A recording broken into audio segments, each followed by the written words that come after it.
Hello, beautiful people! Welcome back to my channel. O sa karon nga video, i-share na ko sa inyo ang usa sa pinaka-importante nga place din sa farm. Ug mao kini ang bodega or bodega ni LSS.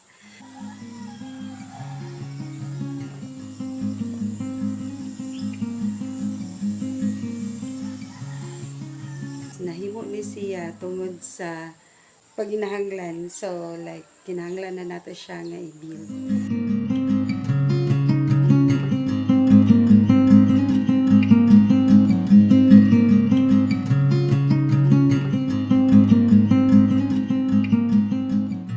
Pag-start na ako dire sa farm.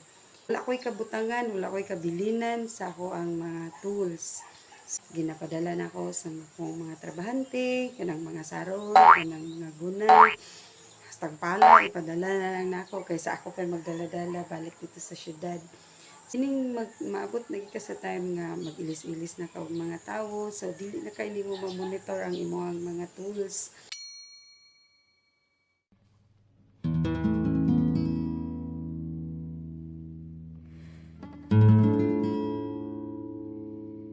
Kanang magkadaghan na imong tools unya magkadagko na sad. In practical na kayo nga ipadala-dala nimo siya or ibilin-bilin nimo siya anywhere. Samot na og kanang magpabuno na ka. Syempre tungod sa ang farm may gilayon siya, deliver nato siya diri in tingog na in bulk. So ang una gid nako nga tuig diri is nag-rent ko silong sa iyang house og dito na ako ginabutang akong abono. So gasto pa ko og kanang pa-transfer na sad gikan silang balay padung diri kay ihawol man siya. Mag-ulan yan na diri ang amo ang mga abono balik na pud namo idagan na pud namo dito. So nagkalisod na siya sa tay mga tapok-tapok istorya. So adto na to sa lalom sa kahoy. And then kung mga unmi o mamahuway mi tagsa-tagsa na lang punuan, diri ko nga punuan, ikaw dito ko nga punuan para nga makapahuway ka.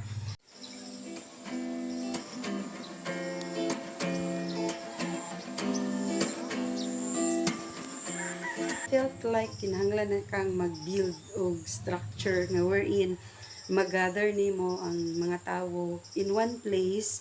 Dapat na sila usa ka place in adto sila mo adto kung muani sila sa farm. So na wala pangitaon pa ko nila ugasa ko nga punuan na nago nagpalandong kini nga structure gibuhan gi-build and then later on gitawag nato siya og bodega ni LSS. So I will give you a tour sa akong bodega. Ayaw mo pagbiya.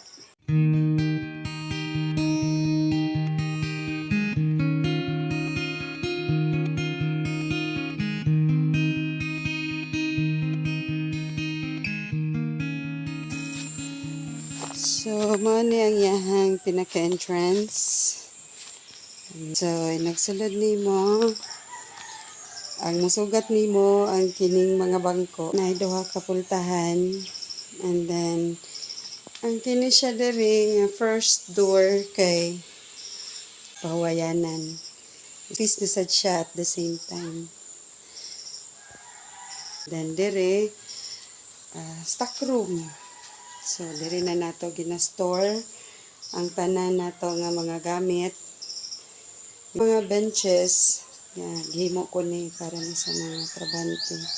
Upat ni sila kabuok, supposedly na siya lamisa. Pero, since akong ipang padaplin ang tanan nga mga benches, marag ma-overcrowded na kayo sa lingkuranan ng ang place.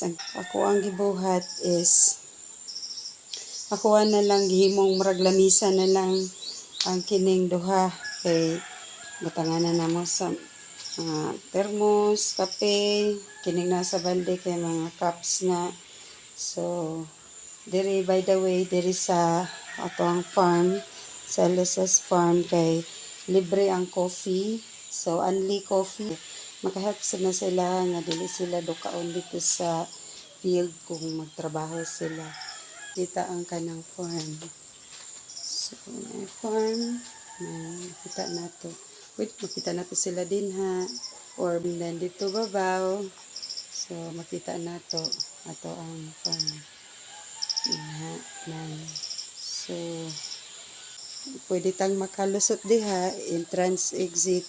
Pwede man sa dire, entrance exit. Ano, pwede sa diha.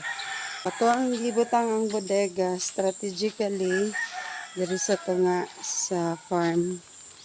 Kay para nga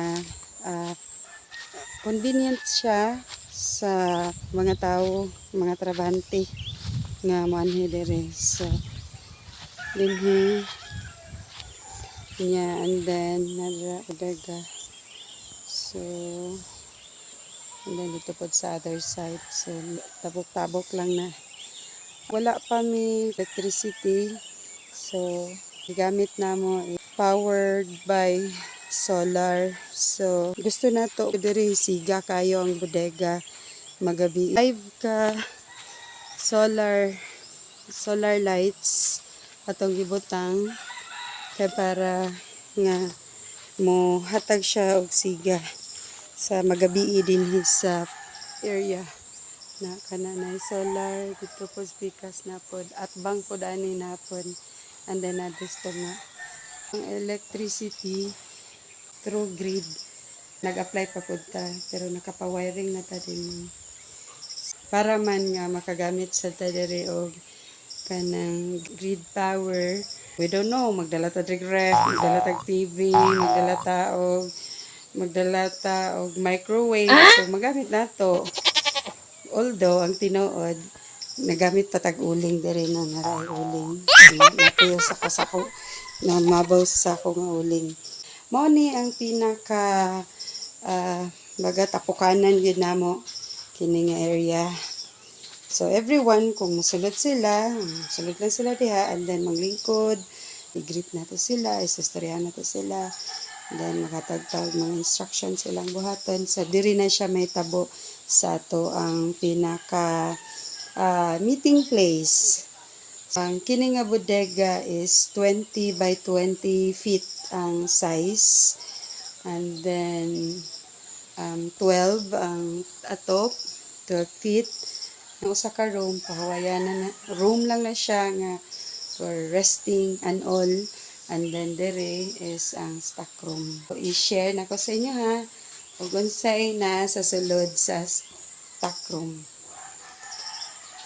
Kini naka steel gate siya. And then nasa siya padlock. Open nimo sa stock room. Pan delivery diri nato ibutang ang abono. So, ipahala na to. Pwede ni ladder. So, magamit na to niyang ladder sa mga kat-kat-kat-kat. Diri sa sulod sa bodega. Kay kanang, dili ka daw kang kawayan na mo nga ladder. Water pump, ginagamit na mo ni siya sa patubig din sa farm. Labi na itong tin-init. So, kini nga water pump, 3 ni siya diri. 3 inches. And then, iyahang suction, iyang discharge is 2 inches. Kusog siya. Powered by unleaded gasoline. So, naano siya kini mo niyang suction. And then, mao niyang discharge. So, itaod na mo niyang hose. Ato pa daw na supply sa field. So, mag-shower na siya dito.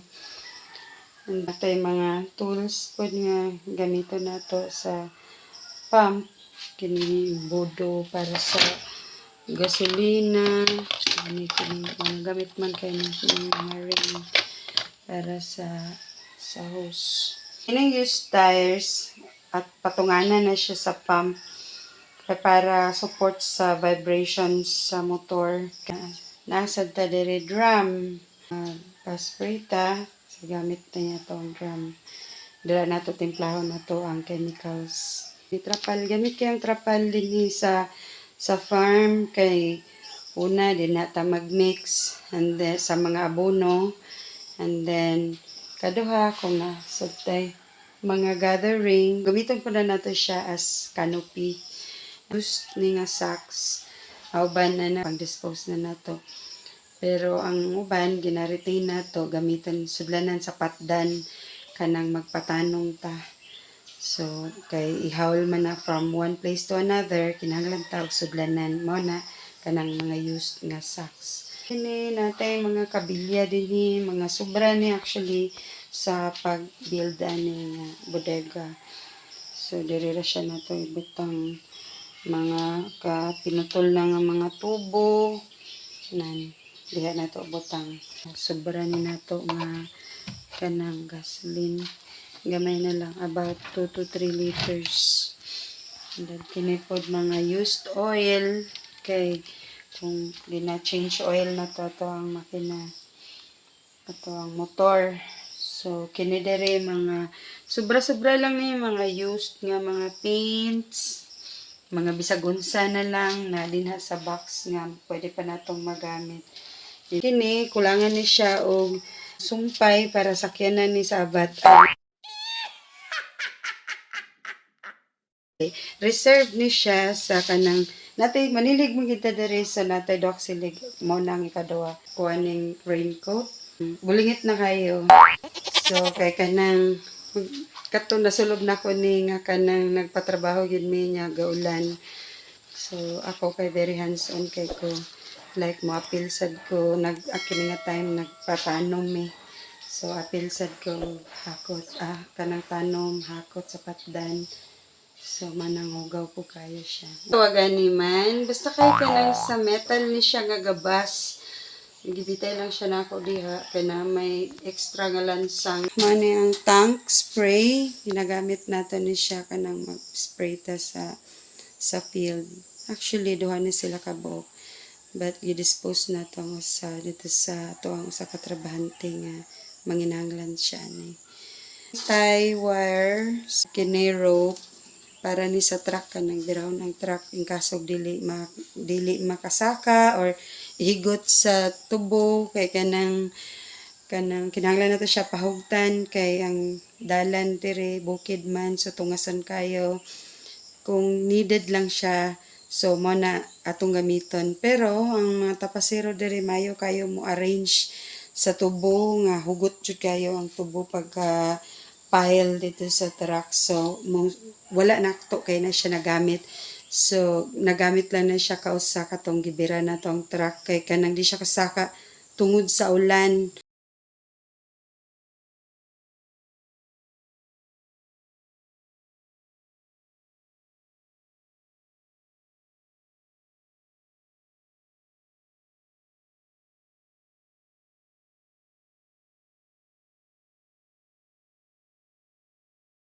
Dalan pasaka dire so di siya kasaka so gibira na lang para maalalayan siya kini bara kini taas bara duha ka buok bara nang gamit kay ni siya sa magayo sa sapa para makaagi ang truck kay ang mga bato pating dagko kinahanglan jud kani tagbara sa rake kini rake gamit po dani niya kay kanining magkahig sa kansyaha.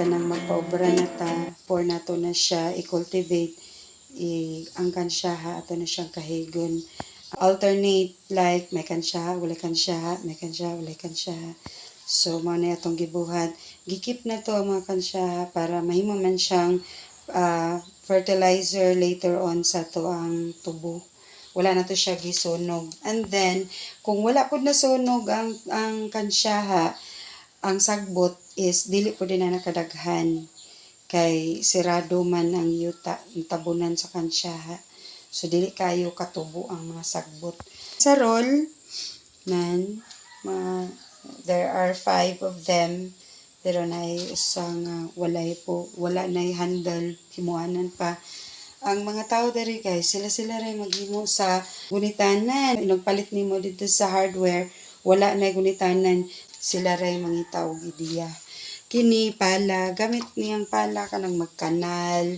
magmix og abono so muna gamit naputay piko so nanara piko nang naihait ang hait ang tumoy ang usa dili hait so duha ka piko yang usa wala pay handle kato nang gipalit na to sa kanlaon. And then, nasa ta diri guys, mga boots, syempre kay kanang mag-ulan, And then slippers pod namo din yung ginagamit namo sa bodega. Naapod tay mga kinidiri nga mga tools. Nasagol-sagol ni may guna. Mga kuan kabuk ato ang guna diri. Like 6 man kabuk ang guna. And then natay ka ng lagaraw na ay panghagbas na naapod tay duha ka sa tawag ni sanggot para pag ni patdan panggarab panghawan. So nasa tay kining napod siya kahigo pareho ni rate kanang hinimo ra gid na sa mga tawo dere kay kanang gusto sila nga mo trabaho. So nya wala na kahig, wala na ka rakes, so naghimo sila ilaha. In fact, okay kay siya katong paggamit niya ni kay kanang ano ra pod, useful ra pod siya. So although better din siya. And then nasa diri ang kinitawagan ni diri kay lantip na ang gamit ani niya is kanang ilaha bitong itigbas-tigbas baba sa tubo nga nasa truck para mahugot siya. Mag chop dito sa mga tubo sa nasa truck para nga mahugot ang pagka-pile. So kini pod tawagan ni kay katuning tagad magtanong tawag tubo pangpuna gamit kayo na siya.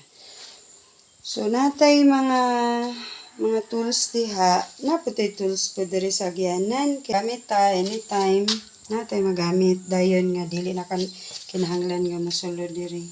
So nana po ready bairan, may machete, may guna, may sundang niya na lagaraw para mga machete or ispada. Inagtapas na ako, ginaisyuhan ako ang mga tapasero o machete niya, inahatag na lang nako sa ilaha. Humanog tapas, ilahan na ang machete niya. Kaya parang purpose na para dili sila magduha-duha o hapak sa punuan sa tubo. Ipuokin nila ba? Kaya nang sahay o gilahang machete nang magibangon niya kumaigo sa bato. So kita na atoan nang ginaisyuhan sila free nilahan na. And then ang pinga nila kay later on may lahaman sad. So ang uban pod nga mga machete ginahimo pod ni natong guna. No, naragikan ni siya sa pod mga sobra na to machete. Diri ra pod ni nato gipapuan, bayabas ang puan. Diri ra ta. So mo ni ang guna sa katuban. Tagas ilang guna diri nga design. So paobra ko ako ang mga tools tanan para nga ma-ensure na ko ang trabaho nga ang ako ang gisulti matuman. Kay ang tools nga gigamit pa kay standard gid siya nga pangkampo ba. So dako siya lagi. Sagunsa naman lang akong ipangbutang diri. Apil na pud ning mga kaldero kay kanang nami gathering diri sa hay kinahanglan mi magluto. So na ako'y kaldero na pagkoy kanang para sa uling. Apod tay container tubig para nga gamit pod nato diri sa panghugas, panginom sa mga trabahante. So ventilation niya guys, natay bintana diri sa babaw. Naka-open lang gid ni siya. Open ra pod na ang kanang babaw. So hayaan na nato ngayon anak. Mga tanan ang nasa bodega. Nugawas nato kini. So mauna ni ang view nato. Inugawas nato sa stock room. So that's all. And thank you for watching. Subscribe to this channel for more videos like this.